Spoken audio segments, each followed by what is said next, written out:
Yo, what's good YouTube? I am back with another reaction video, and I know it's been a minute since I've been here, but we back at it. I'm so happy that LeBron just signed with the Sixers. We're gonna get a lot of content. I got a lot of things going on this channel, but today we know the real reason why LeBron signed with the 76ers. Now I want to just react to this video, so let's just see what this video is hitting for. Let's get it. Let's go. But I miss y'all. We back at it. Let's go. LeBron James has finally made his decision, and we know the real reason why. He is clearly chasing a championship with the Philadelphia 76ers. LeBron is actually sacrificing money to play on the most loaded roster possible. He could have gone home to Cleveland for the perfect storybook ending for his documentary. He could have teamed up with Steph Curry on the Warriors and become the most watched team in recent memory. But because Philly has already made huge moves this offseason, upgrading their roster by bringing in Jaylen Brown and Anthony Simons, we know the talent is there for the 76ers to go out and win a championship. LeBron's last dance could bring him a ring only immediately. We have a massive question. Will LeBron take a step back and sacrifice his... Oh, shout out to Mike too. Mike made this video. Shout out to Mike. I definitely tagged him in it too, so look in the tags in the description. So look for his channel. He got some good videos. Shout out to Mike. Shout out to you, Mike. Own role for the good of the team? That question surrounded him on the Lakers, as it never really felt like LeBron was fully comfortable deferring to Luka Doncic. LeBron could have re-signed with the Lakers at the same exact salary, but obviously after a season where the Lakers no longer valued LeBron's input as much as they used to, bridges were burned. And so with the 76ers, we have talent, but we also have a team that has three extremely high usage players on their roster. Tyrese Maxey, Jaylen Brown, and Joel Embiid all just averaged over 26 points per game last season alone. And if Joel Embiid had played enough games to be on the leaderboard, all three of Maxey, Brown, and Embiid would have finished in the top 16 in the NBA in usage percentage. There is only one basketball to go around. On the Sixers, it appears that LeBron is choosing to go and play a playmaking / defensive role. It looks like he wants to put his ego to the side in order to go out and win a championship, which means on paper, LeBron is the absolute perfect fit for this roster, because we also just saw that in the 2026 playoffs, while LeBron is no longer a top 5 player in the league, he is still capable of turning back time if he needs to. Headed into the first round against the Houston Rockets, the Lakers were completely without Luka Doncic, and Austin Reeves would play in just 2 games. LeBron, though, went out and shocked the world, averaging over 23 points, 8 assists, and 7 rebounds per game, as the Lakers easily took down a younger Rockets team. And while Kevin Durant sat back and watched, 41-year-old LeBron scored 28 or more points 3 separate times, while giving us a masterclass performance as the Lakers blew out Houston in a Game 6 embarrassment. LeBron just showed us that if he needs to step up, he is still capable of being a star who can lead a team to a playoff series win. But he also has his limits. The Lakers and LeBron's playoff runs were ended in the second round when they were swept by the Thunder. That series wasn't even close, so LeBron does need a very talented roster to go out and... Yo, this is so crazy that LeBron is here in Philly, y'all. Y'all don't understand how much this is to me, man. But let's get back into this reaction video. Dude, this is so... Yo, this is so crazy, bro. This is about to be crazy, and I love the people that's hating on it too. I love the people that's hating on it because they just mad he ain't go to the team you wanted him to go to.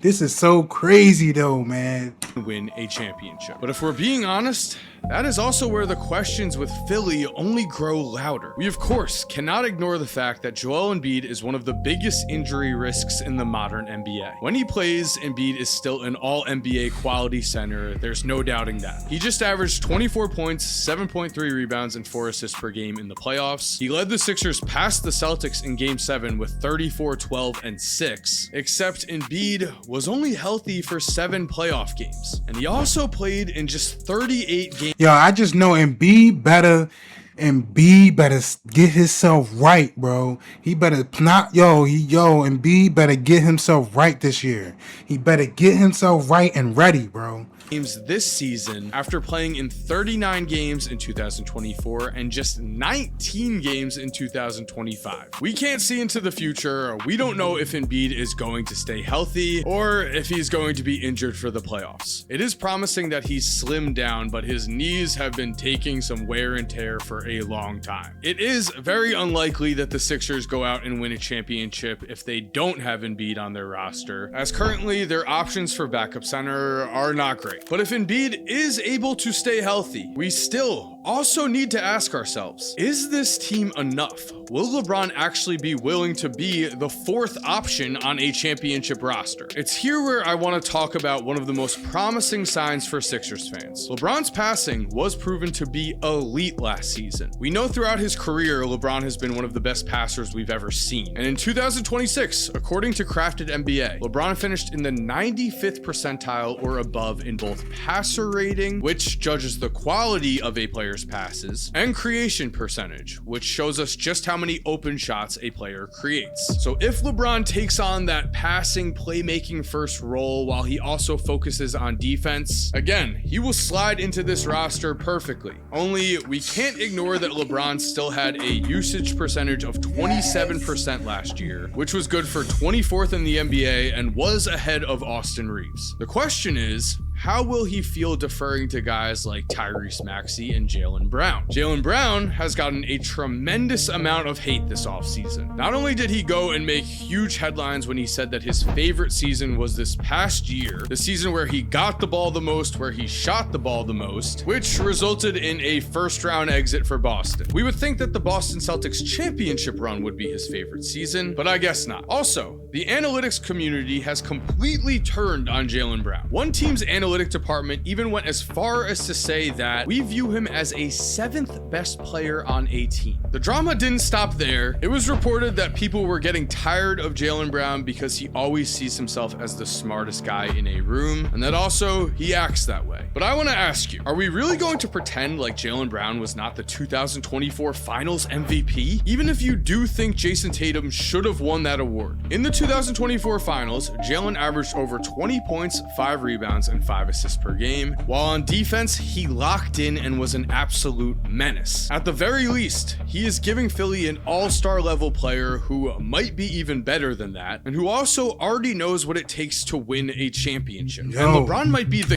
These people are, I'm telling you, LeBron and Jaylen Brown, the Sixers are going to be hungry. Especially Jaylen Brown's going to try to prove, I'm telling you, this Sixers, oh my gosh, bro, this is just so like a dream, bro. I haven't been this happy about the Sixers since like Allen Iverson, bro. Like, this is crazy.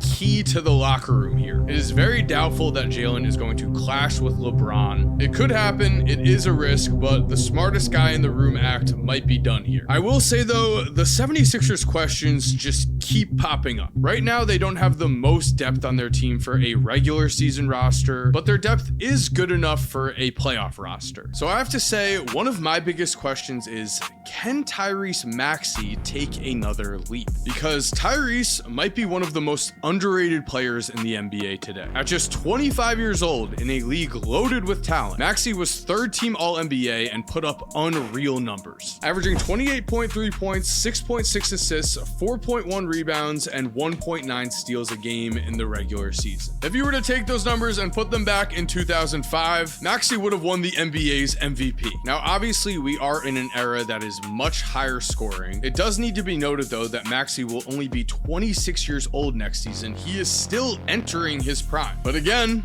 questions. Tyrese Maxey's postseason play did raise some issues. His numbers declined against the Knicks. He averaged barely over 18 points per game as Jalen Brunson just obliterated him with 29 points a game. The Knicks swept the Sixers as Jalen Brunson stepped up while Tyrese... I feel like the Sixers is tired, bro. Like, I feel like that tiredness caught up to them.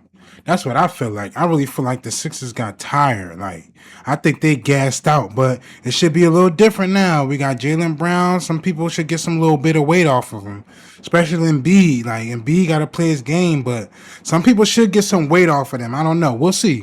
But I'm excited, bro. I'm so stoked, man. Tyrese Maxey didn't. Back in the 2024 playoffs, though, we had watched Tyrese go nuclear against the Knicks. He was unstoppable. He hit huge clutch shots, and he was able to help Philly win 2 games against New York. They did still lose this first round series in 6, but Tyrese Maxey averaged nearly 30 points per game. If that is the version of Tyrese we get, that is going to be dangerous. And what's really promising is that Maxey is a deadly catch and shoot player. Without Jaylen Brown or LeBron on his team, and with Embiid missing a ton of time, Tyrese took less than half of his shots from 3 last season in catch and shoot situations. On catch and shoot threes, though, Maxey shot a higher percentage, making 41.7% of his catch and shoot threes. So he is the rare type of scorer who can create his own shot at a high clip and is also extremely effective off the ball when spotting up. There really is no doubt the Sixers, if healthy, if the chemistry is there, are going to have an extreme amount of offensive firepower, which means for us, the question we have to ask ourselves, do they have the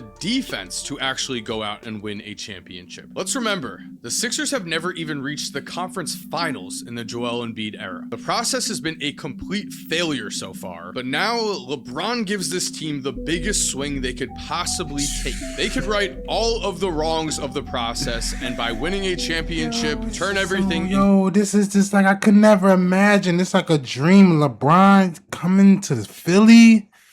That's just, oh my gosh, to a success story. And easily, the team's biggest X factor on defense and in everything they do will be VJ Edgecombe. Before his rookie season, VJ made it clear where his mind was at when it came to fitting in on the Sixers roster. I also want to be an all-defensive team. You know, they're going to think it's hard for a rookie, but I don't think it's going to be hard for me. VJ just had an incredible rookie season for Philly and looks like he could be an all-star level talent or higher as his career progresses. In year 1, he averaged 16 points, 5.6 rebounds, 4.2 assists, and 1.4 steals a game, which was good for 3rd in the Rookie of the Year voting behind Con Knipple and Cooper Flagg. And when VJ is at his best, his upper limit is dangerous. He started his career off with 34 points in his first ever game, the most by a rookie in their debut since Wilt Chamberlain. And in the playoffs, he also showed us he can rise up to the moment when the lights are at their brightest. In game 2 of the first round against Boston, VJ became the youngest rookie in NBA history to record 30 points and 10 rebounds in a single game, which is amazing.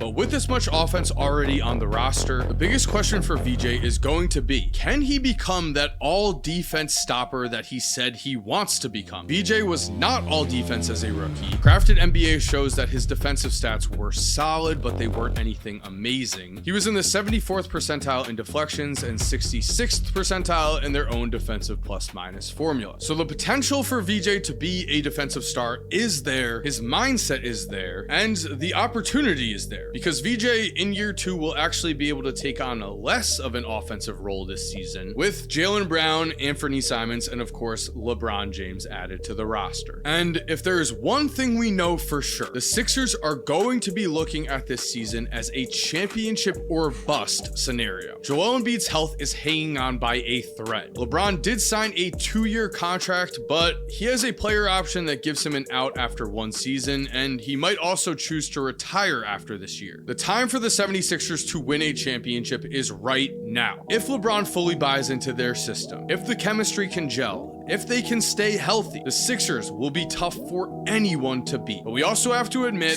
that is a lot of ifs. So there we have it. Thank you for watching. If you're new to the channel, I really think you're going to like the 2 videos that are on the screen. If you're already subscribed, thank you so much for supporting. You are awesome. We all know it. And as always, have an awesome day and cue that music. Alrighty. This wraps up that good old video. Subscribe if you're new. Hit that like button. Turn on that bell. I appreciate all the love and support. I know it's been a minute since I uploaded on this channel, but we back at it, man. We back with the sports, the Eagles, the Sixers, the Philly, everything. We're going to try to get it all highlights, all that stuff going on to the seasons coming up. But yeah, I'm out. On to the next video. Peace, peace, peace.